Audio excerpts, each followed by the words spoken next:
Cost. Cost क्या होती है? एक्सपेंसेस ऑन परचेजिंग और मैन्युफैक्चरिंग ऑफ गुड्स। मीन्स कि हम कोई परचेज करते हैं, शॉप के अंदर गुड्स परचेज किया जैसे, तो उसकी जो परचेज प्राइस है वो उसकी कॉस्ट हो गई। सपोज 1000 का हमने कोई आइटम परचेज किया शॉप के लिए, 100 रुपीज़ उसके ऊपर कार्टेज हमने पे करी, टोटल इवन 100 रुपीज़, ये इसकी कॉस्ट होगी। ये तो हुआ ट्रेडिंग के अंदर। मैन्युफैक्चरिंग के अंदर क्या हुआ? हमने मार्केट से प्लाई और अदर गुड्स जो सामान परचेज किया, मान लीजिए 10,000 का हमने प्लाई और जो वुडन जो है वो परचेज किया, प्लस 5,000 हमने लेबर पे करी, जो इसको मैन्युफैक्चरर है, जो इसका जो कारीगर है, जो वेजेज उसको हम पे कर रहे हैं, लेबर चार्जेज 5,000 वो हो गए। तो मटेरियल कितने का हुआ? मटेरियल 10,000 का, प्लस लेबर आपने कितने की पे करी? 5,000 की। टोटल कॉस्ट कितनी है ये आपकी? टोटल ये टोटल कॉस्ट होती है 15,000 इसकी टोटल कॉस्ट है। जो सेलिंग प्राइस है वो इसके ऊपर डिसाइड होता है कि भाई आपने 15,000 आपकी कॉस्ट हो गई। सपोज जो ट्रेडर है, जो बिजनेसमैन है, इस पे 30% मान लीजिए वो अपना मार्जिन रखना चाहता है, प्रॉफिट रखना चाहता है, तो 30% इसका 4,500 ये इसका प्रॉफिट हो गया। तो टोटल कितने की मार्केट के अंदर सेल करेगा वो? ये सेल प्राइस आएगी 19,500। इस टाइप से वो कैलकुलेशन चलती है कॉस्ट के ऊपर। तो ये कॉस्ट हो गई। नेक्स्ट टॉपिक आता है आपका वाउचर। वाउचर क्या होता है? वाउचर एक एविडेंस होता है, an evidence of transaction having taken place. यानी जो ट्रांजैक्शन है वो हो चुका है, हैपन हो चुका है, ट्रांजैक्ट हो चुका है। उसके अंदर ट्रांजैक्शन होने का मतलब आपने सपोज गुड्स परचेज किए हैं कहीं से, तो आपने गुड्स परचेज किया तो आपके पास गुड्स आ गया, जो सामने सप्लायर है उसने आपको गुड्स दे दिया और आपने उसको पेमेंट कर दिया या उसकी लायबिलिटी आपने एक्सेप्ट कर ली। ये ट्रांजैक्शन हो चुका। इसका सपोर्टिंग डॉक्यूमेंट्स क्या रहेगा? सपोर्टिंग के अंदर परचेज इनवॉइस रहेगा आपके पास। ये देखिए परचेज इनवॉइस है मेरे पास, मैंने ये गुड्स परचेज कर लिए हैं। तो an evidence of transaction, transaction क्या था? परचेज का। ट्रांजैक्शन हैविंग टेकन प्लेस, ये हो चुका है, इसका ये प्रूफ है, एविडेंस है। कोर्ट में भी इसको एक्सेप्ट करते हैं। देखिए आपके पास बिल है, आपने ये गुड्स परचेज कर लिया है। सपोज आप मार्केट से मोबाइल परचेज करके लाते हैं, मोबाइल परचेज करके लाए तो साथ में आपको क्या मिलेगा? इनवॉइस मिलेगा।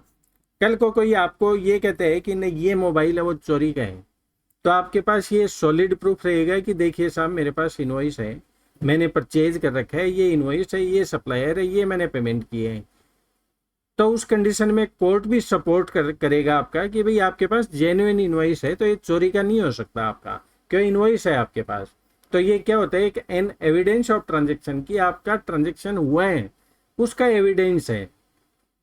ठीक है। तो वाउचर दो टाइप के होते हैं। वाउचर के अंदर जैसे परचेज का इनवॉइस हो गया, ऐसे ही आप मान लो गुड्स सेल कर रहे हैं तो सेल का इनवॉइस आपका एविडेंस हो गया। किसी को पेमेंट कर रहे हैं तो चेक से आप पेमेंट कर रहे हैं, तो चेक आपका जो चेक इश्यू कर रहे हैं वो आपका एविडेंस हो गया। तो ये एविडेंस होते हैं कि आपका ट्रांजैक्शन हो चुका है, सपोर्टिंग डॉक्यूमेंट्स होते हैं। वाउचर आपके दो टाइप के होते हैं, एक सोर्स वाउचर होता है, एक अकाउंटिंग वाउचर। सोर्स वाउचर कौन से होते हैं? जैसे परचेज इनवॉइस है तो परचेज किया है तो परचेज इनवॉइस हो गया आपका, सेल किया है तो सेल इनवॉइस, पेमेंट किया है चेक इनवॉइस हो गया। ऐसे ही डेबिट नोट, क्रेडिट नोट, ये सब सोर्स वाउचर होते हैं।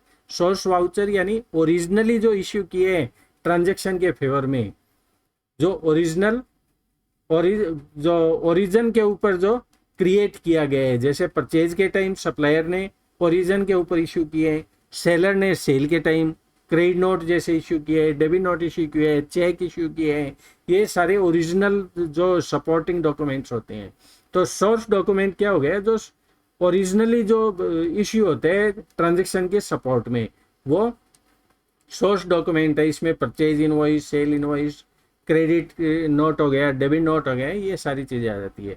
अकाउंटिंग वाउचर, अकाउंटिंग वाउचर होता है ये कि अकाउंट्स के द्वारा यानी एंटिटी के द्वारा तैयार किया जाता है। कैसे तैयार किया जाता है, ये मार्केट में प्रिंटर से प्रिंट करवा लेते हैं। जैसे पेमेंट वाउचर,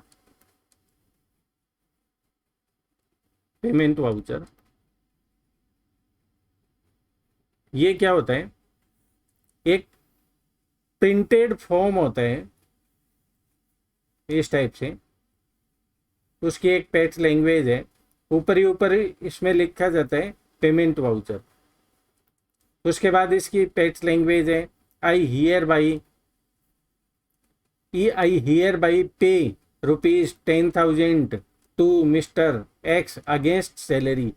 और नीचे जो पैसे रिसीव करता है, जो कैश रिसीव करेगा उसके सिग्नेचर होंगे, अकाउंटेंट का सिग्नेचर होगा, जो ट्रांजैक्शन करेगा उसके ओनर का सिग्नेचर होगा।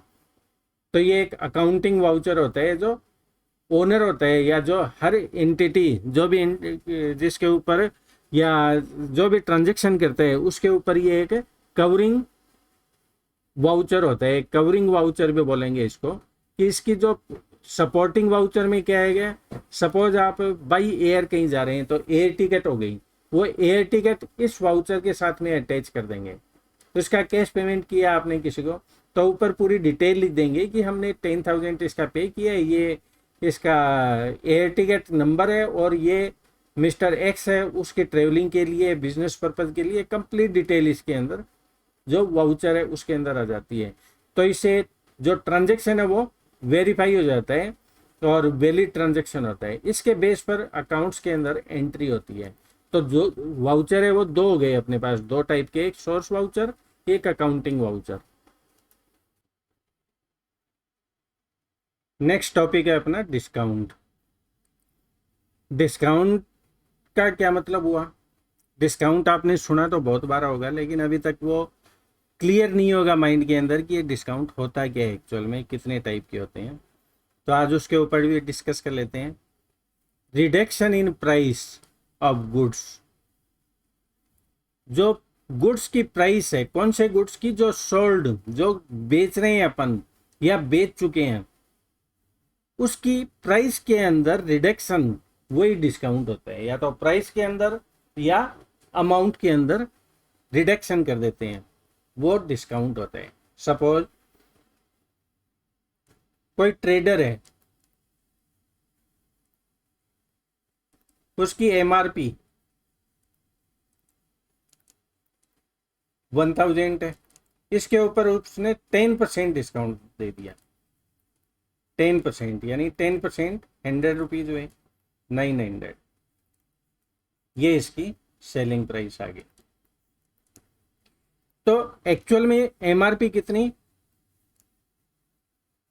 1,000 रुपीज, डिस्काउंट कितना दिया, 10%, ₹100 का डिस्काउंट हो गया, तो सेलिंग प्राइस कितनी आई, 900 रुपीज। तो ये आपकी डिस्काउंट है, डिस्काउंट की कैटेगरी में आएगा, यानी प्राइस ऑफ गुड्स, इस गुड्स की प्राइस के अंदर आपने 10% का डिस्काउंट दे दिया। अब आता है अमाउंट के अंदर डिस्काउंट। अमाउंट के अंदर कैसे देते हैं, सपोज आप रेगुलरली किसी अपने कस्टमर्स को गुड्स बेच रहे हैं 1,000 का, फिर 5,000 का, या उसने 10,000 का, टोटल आपने सपोज करो पूरे महीने में 20,000 का गुड्स उसको बेच दिया। यूजुअली जो आपके कस्टमर्स है वो कोई 1,000 का सामान लेकर जाता है या 2,000 का कस्टमर होता है, लेकिन एक कस्टमर है उसने 20,000 का आपने पूरे महीने में उसने आपसे गुड्स परचेज कर लिया, आपने उसको माल बेच दिया, इतना गुड्स बेचा है 20,000 का। आपको लगता है कि यार ये बड़ा कस्टमर है, क्यों नहीं इसको 5% का मैं डिस्काउंट दे देता हूँ। जो 20,000 है उसमें 5% आप डिस्काउंट दे देंगे, यानी 1,000 रुपीज़। आप उसको बोलते हो कि भाई आपने इतना हमारे से जो गुड्स परचेज किए, आपने हमारा इतना रिगार्ड किया है तो हम भी आपका रिगार्ड करते हैं और आपको 5% का डिस्काउंट दे देते हैं प्राइस के अंदर। तो इससे क्या होगा, एक मार्केटिंग स्ट्रेटेजी होती है ये। तो सामने जो कस्टमर है वो भी ओब्लाइज होगा, वो खुश होगा कि उसको 20,000 का गुड्स मिला है और उसको पे करने पड़ रहे हैं 5% लेस पे करना पड़ रहे हैं, 19,000 उसको पे करना पड़ता है। तो जो कस्टमर होता है उसकी भी लॉयल्टी आती है इधर शॉपकीपर के साथ कि नहीं मैं फ्यूचर में इसी से गुड्स लूँगा। तो ये एक बिजनेस की ट्रिक्स है सेल इनहेंस करने के लिए, सेल इंक्रीज करने के लिए ये बिजनेसमैन इस टाइप से करते रहते हैं। अब देखिए ट्रेड डिस्काउंट एक होता है, कितने टाइप के डिस्काउंट है, एक ट्रेड डिस्काउंट है, एक कैश डिस्काउंट है, दो टाइप के डिस्काउंट है। तो दोनों के ऊपर हम सेपरेटली डिस्कस करते हैं।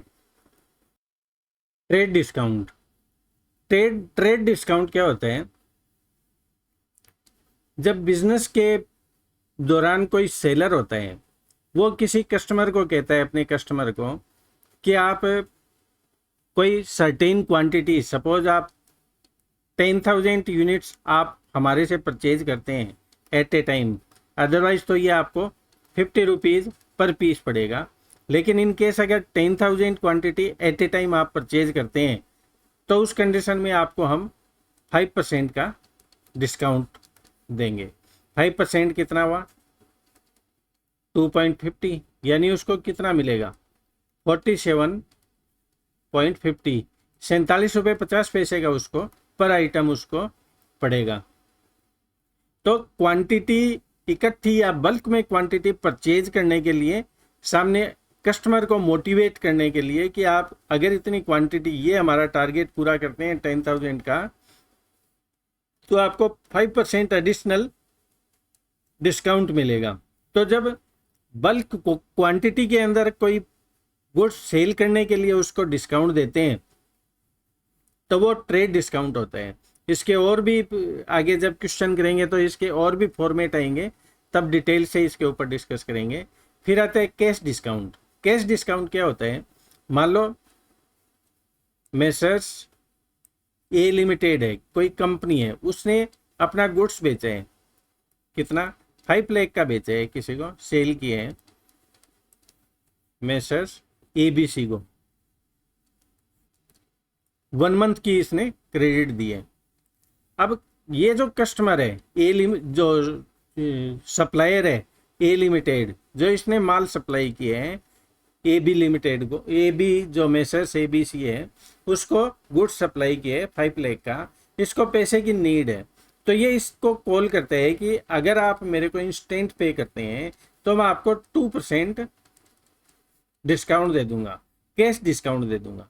तो ये इसको एक लालच देता है कि आप अगर पे करते हैं तो मैं आपको 2% रिड्यूस करके अभी एक्सेप्ट कर लूँगा और आपका पूरा जो ट्रांजेक्शन है यहीं ख़त्म कर दूंगा। तो इन केस अगर मान लो जो ABC है, जो कस्टमर है, उसके पास 5 लाख रुपीज़ पड़ा होगा, कैश पड़ा होगा, तो वो क्या करेगा, 2% एडिशनल बेनिफिट अर्न करने के लिए वो क्या करेगा, 2% का इसमें डिस्काउंट ले लेगा। तो 5 लाख का आपका जो भी 2% होगा 10,000, उसमें से रिड्यूस करके 4,90,000 उसको पे करेगा और ये 5 लाख की जो आपकी लाइबिलिटी है वो ख़त्म कर देगा इसके अंदर। तो इसको बेनिफिट क्या हुआ, जो कंपनी है उसको ये बेनिफिट हुआ कि इंस्टेंट उसके पास कैश आ गया, इस कैश को और कहीं यूटिलाइज कर लेगा। बेशक उसके पास 5 लाख नहीं आया, 4,90,000 आ गया, लेकिन उस पैसे को वो सर्कुलेट कर लेगा। अदरवाइज तो ये 1 महीने बाद पेमेंट करता जो सामने पार्टी है वो, और इसके पास इंस्टेंट पेमेंट आ गई। तो 4,90,000 को हो सकता है वो 2 या 3 बार रोल ओवर कर ले कंपनी के अंदर।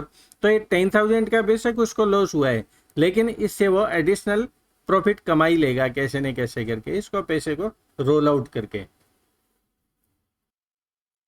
अब आता है एक रिबेट। रिबेट का क्या मतलब हुआ, रिबेट होता है कई बार जैसे कंपनी होती है और गुड्स अपना सप्लाई करती है मेसर्स ABC को, जब वो सप्लाई करती है अपना गुड्स तो उस कंडीशन में जो पार्टी है वो मान लो A ग्रेड का माल परचेज करती है, उसको ऑर्डर दिया A ग्रेड का, कंपनी ने गलती से ए ग्रेड की बजाय उसको बी ग्रेड का माल बेच दिया। उस कंडीशन में क्या होगा, पार्टी कहेगी सामने जिसको गुड्स सप्लाई किए हैं कि आपने बी ग्रेड का माल बेच दिए हैं, तो ये मेरे पास जो माल है वो नहीं चलेगा, क्यों, इसका मेरे पास कस्टमर ही नहीं है ए ग्रेड का, मेरे को बी ग्रेड का मेरे पास कस्टमर नहीं है, मैं तो ए ग्रेड का माल सेल करता हूँ, गुड्स सेल करता हूँ आगे, तो आप ये अपना जो गुड्स है वो वापस मंगवा लीजिए।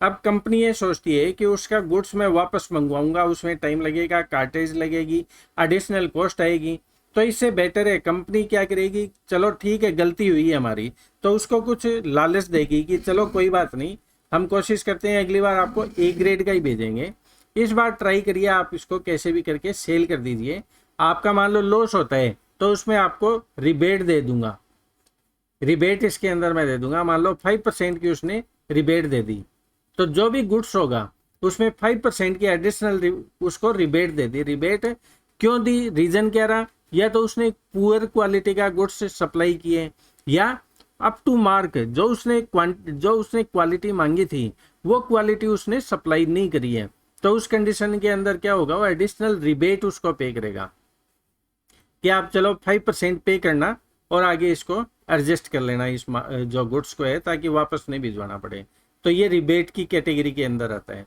कई बार क्या होता है, गुड्स डिफेक्टिव सप्लाई हो जाता है या रास्ते में डैमेज हो जाता है, तो उस कंडीशन में भी ये रिबेट के थ्रू उसको कंपनसेट कर दिया जाता है। जो रिबेट अमाउंट है वो बोथ पार्टी अपनी सेल और परचेज में से उसको रिड्यूस करेगी। जो सेल दिखाएंगे, बुक करेंगे या परचेज बुक करेंगे, तो डिस्काउंट और रिबेट दोनों ही कंडीशन के अंदर जितनी सेल होगी उसमें से लेस डिस्काउंट, जो नेट सेल आएगी या जो नेट परचेज आएगी वो प्रॉफिट एंड लॉस अकाउंट के अंदर शो करेंगे। तो ये इंपॉर्टेंट टॉपिक था।